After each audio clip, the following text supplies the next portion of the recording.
अस्सलाम वालेकुम दोस्तों, उर्दू दास्तान चैनल पर खुश आमदीद। मुअज़्ज़िज़ अमीन हज़रात, आइए सुनते हैं उर्दू नावल जानवर किस्त नंबर 17। मुअज़्ज़िज़ अमीन, आपसे उम्मीद की जाती है कि वीडियो को लाइक करें और चैनल को भी सब्सक्राइब कर दें, शुक्रिया। अंदर अगर कब्जा करने वाले फौजियों के ये दो ही मोर्चे थे तो दोनों की नफरी या तो भाग चुकी थी या जख्मी और हलाक हो गई थी। अब जो भी कुमक आनी थी कॉलेज के बाहर से आनी थी। मैं फौलाद और गोला बारूद में लदा फंदा उस गैलरी तक जाना चाहता था जिस पर से मैंने शेर की जोन में छांग लगाई थी। मैंने मुश्किल से सर उठाकर गैलरी की तरफ देखा। वहाँ सिर्फ कुसुमी खड़ी थी। मोरनी क्या कर रही है, वो कहाँ गई, मैंने सोचा और मेरे बराबर से मादा ताउस की करर सुनाई दी।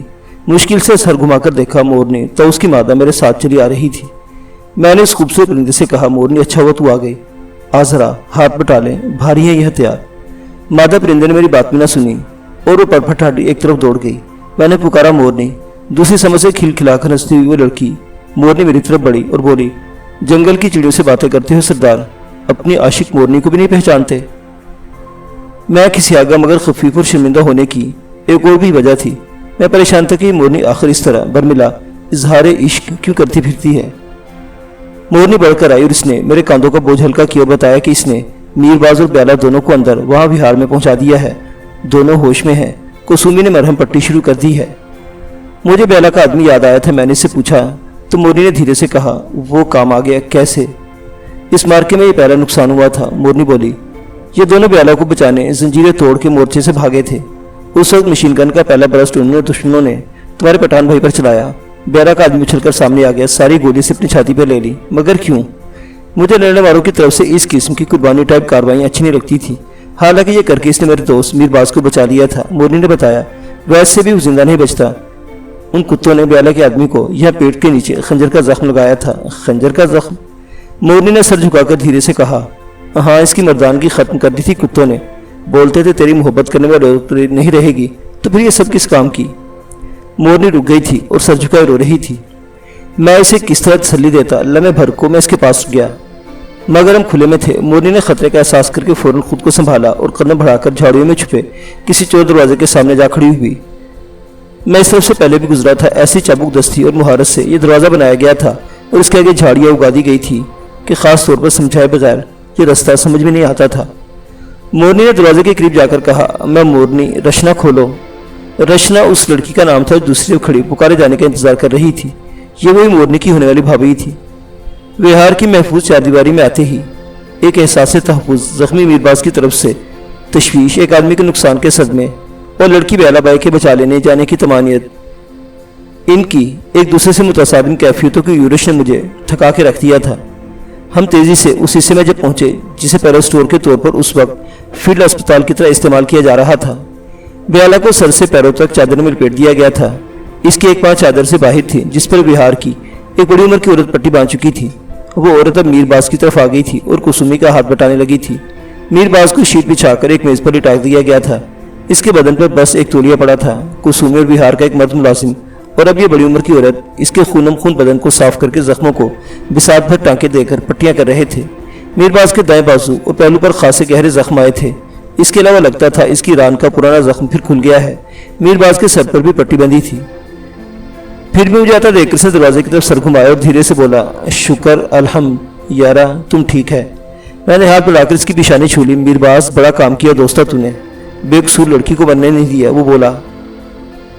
वो कमजोरी से मुस्कुराया, बोला कुछ नहीं। कुसुमी ने मुझे इशारा किया कि मैं इससे बातें ना करूं और मीरबाज को आराम करने की जरूरत थी। मैं मीरबाज का और ब्याला का सर थपकता फील्ड अस्पताल से बाहर निकल आया। कुसुमी मेरे पीछे चली आई और बाकी काम वो किसी दूसरे की जिम्मे कराई थी। कहने लगी, इनके कई आदमी मर गए हैं, वो पूरी ताकत से कॉलेज पर हमला करेंगे। मैंने सल्ली देने को कहा, हमारे पास एक हल्की मशीन गन और इसका मैगजीन है, राइफलें हैं, राशन है, हम पूरी ताकत से अपना बचाव करेंगे। वो कुछ कहने वाली थी कि मैंने हाथ उठाकर से रोक दिया। अब यह मत कहना कि हम कब तक बचाव करेंगे कुसुमी, जब तक दम है हम डटे रहेंगे। वो चुप हो गई। बाकी सारा दिन कुछ नहीं हुआ, यानी हमारे दुश्मनों की तरफ से कुछ नहीं हुआ। हम अलबत्ता अपने गर्ल्स हॉस्टल के किले को मजबूत करते रहे। जख्मी मीरबाज के और मेरे अलावा 2 मर्द कुसुमी के स्टाफ में और थे। हमने हल्की ड्यूटी पर कबीले की लड़की को लगा दिया और हम तीनों मर्दों ने शिफ्टों में 2-2 घंटे ड्यूटी देने, आराम करने 24 घंटे गैलरी पर पहरा देने का तय किया। कुसुमी ने हॉस्टल में ठहरी हुई लड़कियों को हौसला मजबूत रखने के लिए इनसे साफ साफ बात की थी اور کہہ دیا تھا کہ اگر کمزوری دکھاؤ گے تو جو لوگ کالج کو گھیرے ہوئے ہیں تمہیں ہر قسم کی ذہنی اور جسمانی زیادتی کا نشانہ بنائیں گے۔ جم کر مقابلہ کرے گی تو اپنی جان اور آبرو بچا سکو گی۔ ہم بے شک گھرے ہوئے ہیں لیکن کمزور ہرگز نہیں ہیں۔ لڑکیوں میں سے زیادہ باہمت کو ہتھیاروں کے استعمال کی فوری تربیت دے کر انہیں مسلح نگرانی کا کام دیا گیا۔ جو لڑکیاں لڑاکا ٹائپ نہیں تھیں انہیں سب کے لیے کھانا تیار کرنا، زخمیوں کی دیکھ بھال کرنا اور مراقبے کے کمرے میں اپنے اپنے حساب سے دعا کرنا سونپا گیا۔ ہم سب نے ایک لمبے محاصرے کے لیے خود کو تیار کر لیا اور انتظار میں بیٹھ گئے۔ راجدھانی اور بڑے بڑے شہر خبریں لینے والوں اور آگے پہنچانے والوں کی توجہ کا مرکز ہوتے ہیں۔ مانگیان قصبے کی حیثیت ایسی تھی جیسی سر سید احمد خان کی زندگی میں علی گڑھ کی ہوگی۔ وہ تعلیم پھیلانے کی ایک نئی نویلی تحریک کا مرکز تھا، نہ اس سے زیادہ نہ اس سے کم۔ یہاں یہ تعلیمی تحریک ایک قبائلی سیانی نے شروع کی تھی۔ جنوبی ایشیا کے ملکوں میں قبائلی ویسے بھی خبروں میں کم سے کم ہوتے ہیں۔ اگر برمی آرمی بھاری توپ خانہ لگا کر مانگیان کالج کو اور بہار کی قدیم عمارت کو اڑا بھی دے گی تو باہر کی دنیا کو خبر نہیں ہوگی، کسی کو پتہ بھی نہ چلے گا، اور بڑے میاں کی مفید اور مصروف زندگی کا ماحصل یہ کالج صفحہ ہستی سے اس طرح غائب ہو جائے گا جس طرح ایک غلط لفظ یا جملہ کسی تحریر کے متن سے نکال دیا جاتا ہے اور نکالنے والے کے سوا اس بات کا کسی کو علم نہیں ہوتا۔ 4 دن گزر گئے اور انہوں نے بھی کچھ نہ کیا۔ لگتا تھا فوج کی حکمت عملی یا کمان بدل گئی ہے۔ کسی بہت ہی ہوشیار بلکہ عیار کمانڈر کو مانگیان کالج کے کمپلیکس کی ذمہ داری سونپی گئی تھی۔ اس کون سے گھیرا ڈالے بیٹھا تھا۔ ان 4 دنوں میں زیادہ تر رات کے وقت کو 20 مرتبہ مورنی مادہ تو اس کی کایا میں باہر گئی اور حالات کا جائزہ لے آئی۔ وہ جو کچھ دیکھتی کسومی کو اور مجھے آ کر بتاتی، ظاہر ہے اس کی کایا بدلنے کا راز بہار میں اس وقت ہم 2 ہی آدمیوں کو معلوم تھا۔ فوج والوں نے کمپاؤنڈ کے صدر دروازے پر 2 ٹینک لا کھڑے کیے۔ بہت سی بختربند گاڑیاں پہلے ہی موجود تھیں۔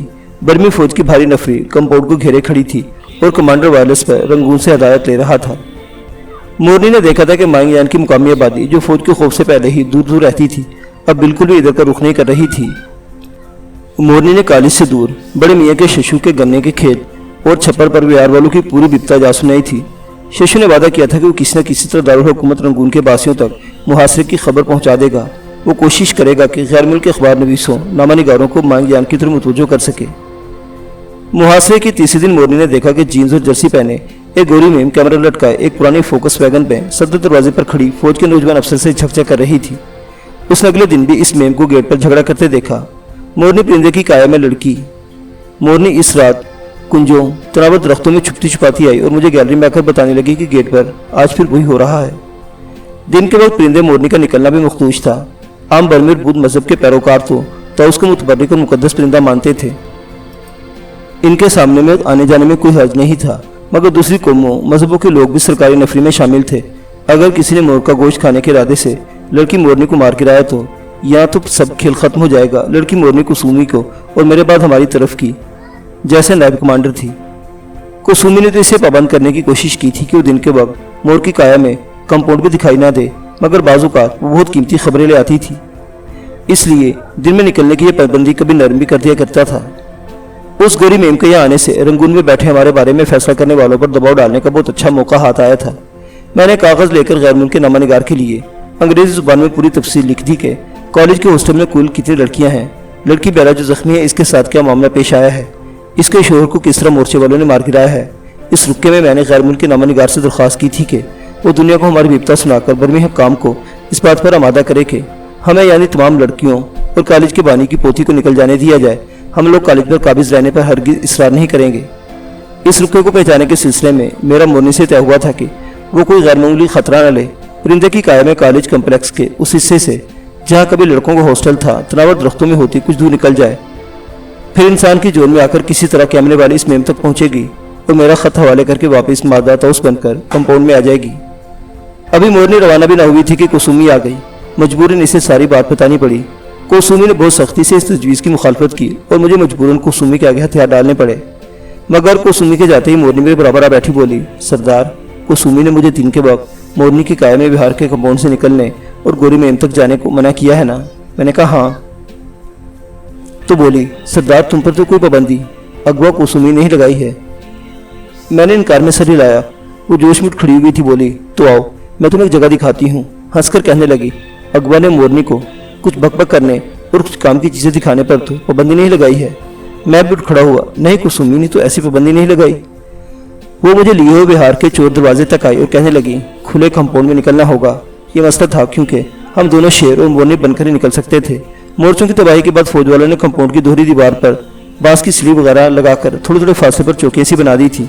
रात में सर्च लाइटें लिए, उनमें दूरबीनें लगाए, भारी हथियारों के साथ मुहासा करने वाले अंदर बिहार के कंपाउंड के चप्पे चप्पे पर नजर रखते थे।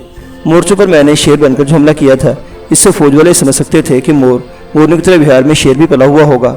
बिहार वाले शेर को बांध कर रखते होंगे, या तो वो इत्तेफाकन खुल गया होगा या खोल दिया गया होगा। इस अंदर मोर्चों में तबाही मचा दी। उनका ये समझना हमारे लिए फायदेमंद ही हो सकता था। मोरनी ने बाहर के चक्कर लगाकर बहुत सी काम की खबरें उठाई थी। उनमें एक कीमती खबर यह भी थी कि कुछ लोग ऐसा ही समझ रहे हैं। फिर भी इस वक्त मोरनी मुझे कंपाउंड में लाकर अपने और मेरे लिए इजाफी खतरा मोल ले रही थी। मैंने सोचा, मोर्चों में मरने वालों का कोई जज्बाती साथी अगर मुझे शेर को कंपाउंड में देखकर भारी फायर खोल दे तो अपने हिसाब से किसी मरे हुए साथी का इंतकाम ले रहा होगा। मैं बिला ज़रूरत काम आ जाऊंगा।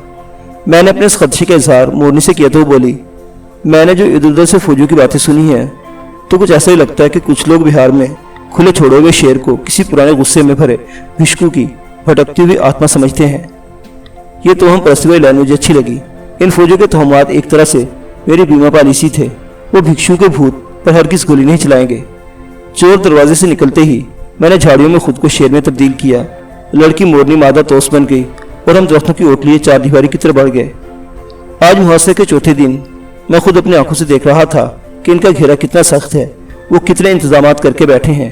हर 10 फीट के फासले पर इनका एक फौजी ऑटोमेटिक राइफल या हल्की मशीन गन के साथ दीवार पर जमा बैठा था।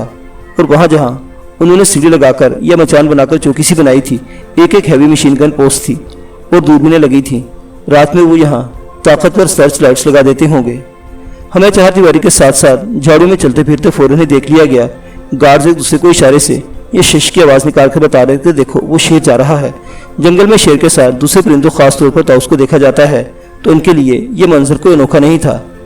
मगर काफी दूर तक चार दीवारी के साथ साथ चलने के बाद मुहासरे के इंतजाम देखकर मैं सोच में पड़ गया।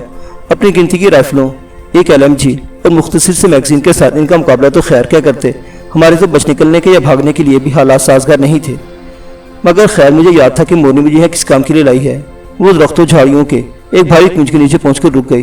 ताऊ से इंसान बनकर मुझे कुछ दिखाना चाहती थी, इसलिए वो लड़की हो गई। मैं शेर की काया छोड़कर इंसान की काली में आया तो लड़की मोरनी ने इशारे से मुझे खामोश रहने को कहा और आस्तिकी से संभल कर आम के घने पेड़ पर चढ़ने लगी।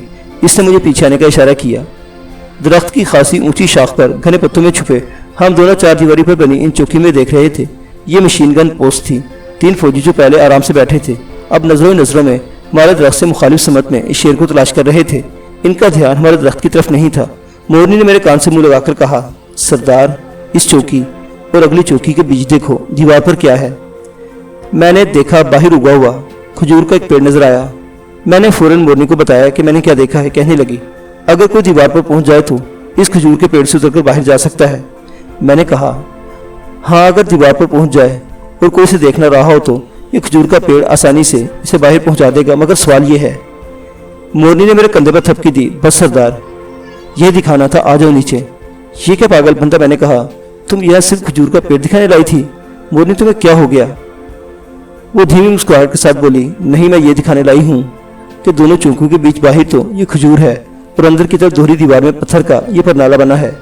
मैंने देखा वो ठीक कह रही थी। परनाला दोहरी दीवार पर इकट्ठा हो जाने वाले बारिश के पानी को अंदर की तरफ गटर में गिराने के लिए बनाया गया था।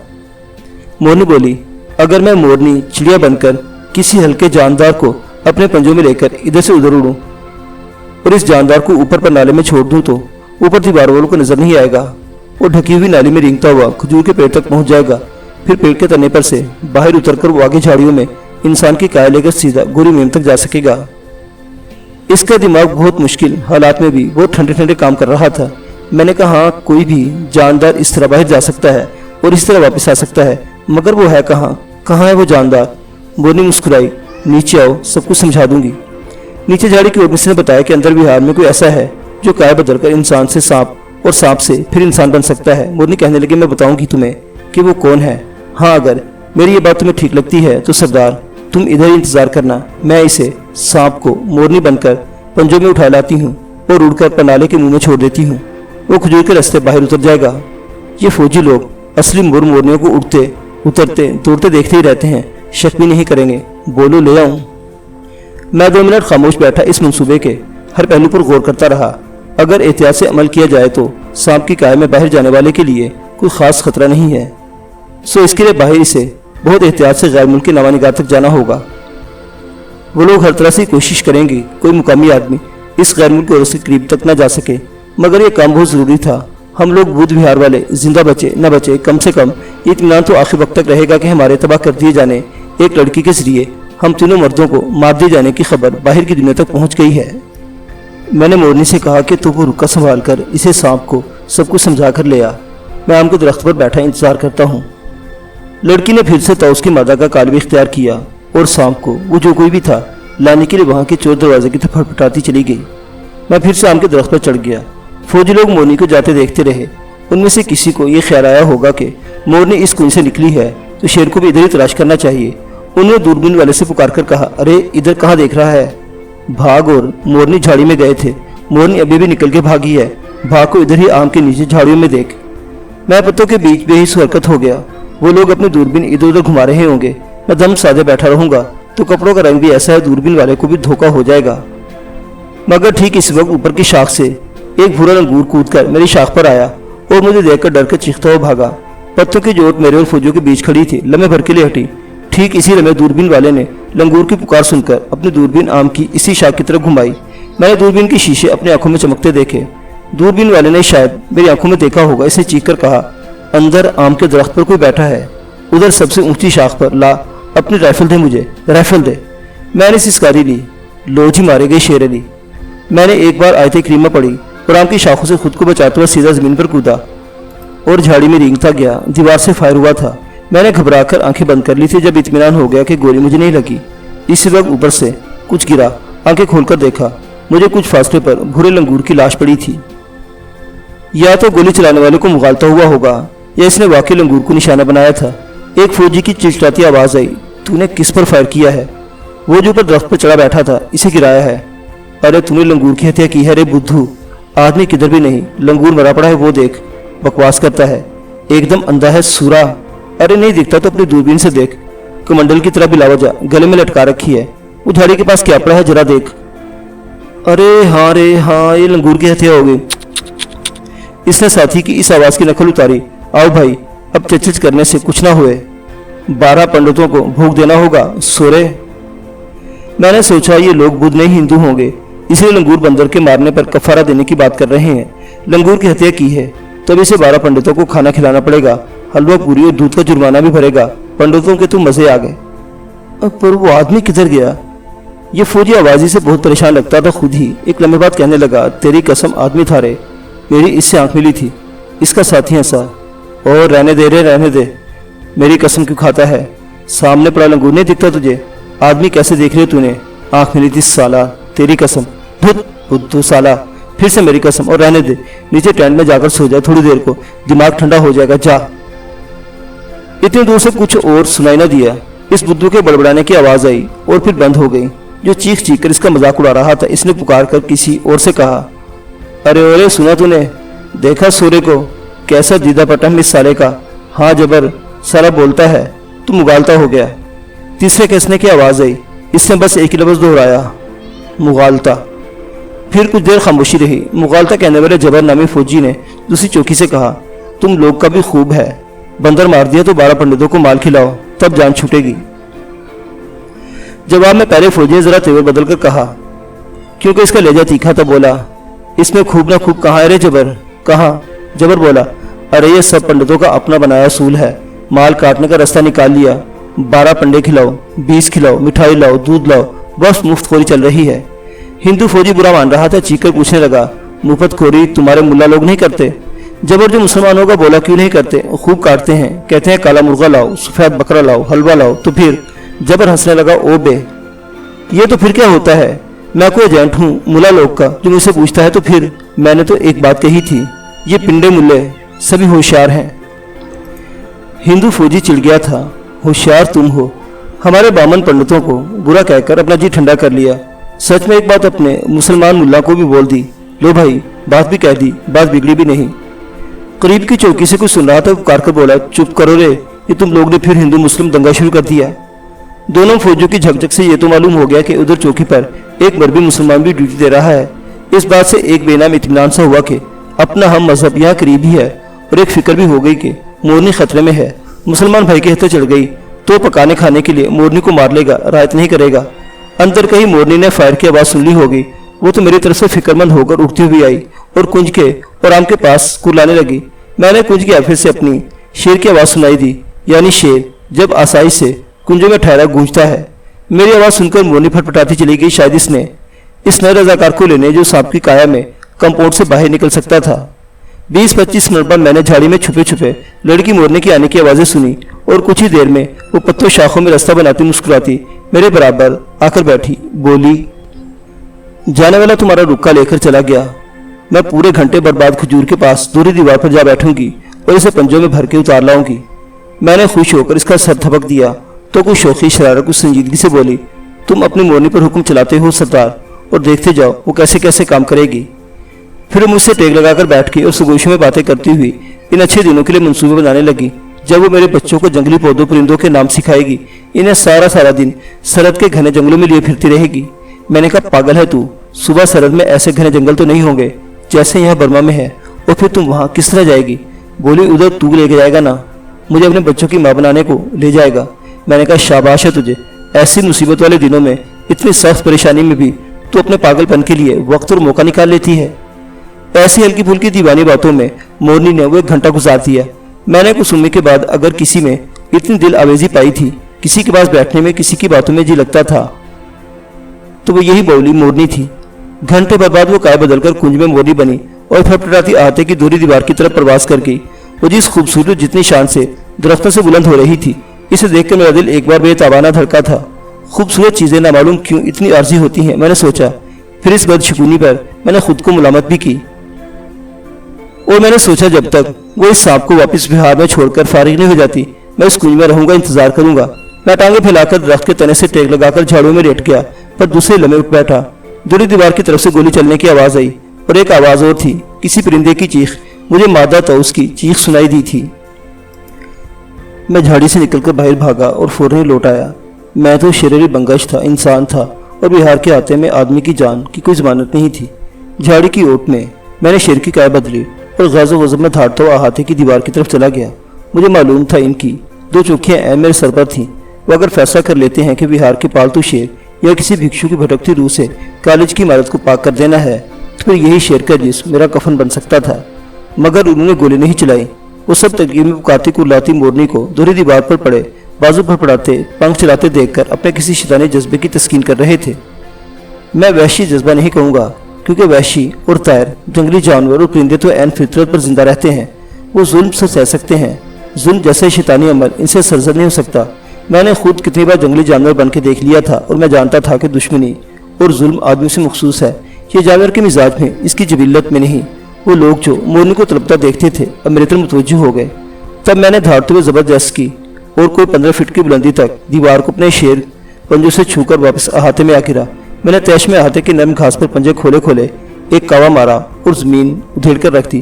پیچھے ہٹ کر میں نے پھر ایک زکند بھری، اور اس بار میں زیادہ بلندی تک پہنچا، مگر پتھر کی دیوار پر شیر کے ناخونوں سے خراشے ڈالنے کے سوا مجھ سے اور کچھ نہ ہو سکا۔ مورنی کا کانپتا تڑپتا ہوا بدن میری جست کے بعد بھی 3-4 فٹ اوپر پڑا تھا، میری پہنچ سے دور تھا۔ مگر دیوانہ وار جست خیز کا منظر ان حرام خوروں کے لیے مروب کن ہوگا، کیونکہ 15-18 فٹ کی جست لگاتے تو انہوں نے سدائے ہوئے شیروں کو بھی نہیں دیکھا ہوگا۔ میری دھار سن کر اور تیش میں لان پر میری چلت پھر دیکھ کر، یا پھر ہو سکتا ہے کسی انسانی جذبے سے مغلوب ہو کر ان میں سے کسی نے اپنے رائفل کے بٹ سے ہولے سے دھکا دیا اور مورنی کو دیوار سے نیچے گرا دیا۔ وہ تکلیف کی چیخ مارتے اندر احاطے میں آ گری۔ وہ گھاس پر گری تھی، مگر اس زخمی کی تکلیف سمجھ کر جیسے میں نے اپنے بدن اپنی کائے میں محسوس کی، اور نرمی سے گونجتے اس شیر نے میں نے منہ بڑھایا، اور جس طرح دانتوں میں کٹیلے اپنے نئے پیدا ہونے والے بچوں کو اٹھا کر لے جاتے ہیں، میں نے اس خون آلود پرندے مورنی کے بدن کو منہ میں دبایا اور جھپٹ کر دیوانہ وار بہار کے چور دروازے کی طرف دوڑنا شروع کر دیا۔ نامعلوم کہ مجھے کسی کے بتائے بغیر ایک خیال سا تھا کہ اگر مورنی بھی ہوش ہو گئی، ایسے ہوش میں آئے بنا کچھ ہو گیا تو دوبارہ انسانی قالب میں نہیں آ سکے گی، مورنی بنی سدھار جائے گی۔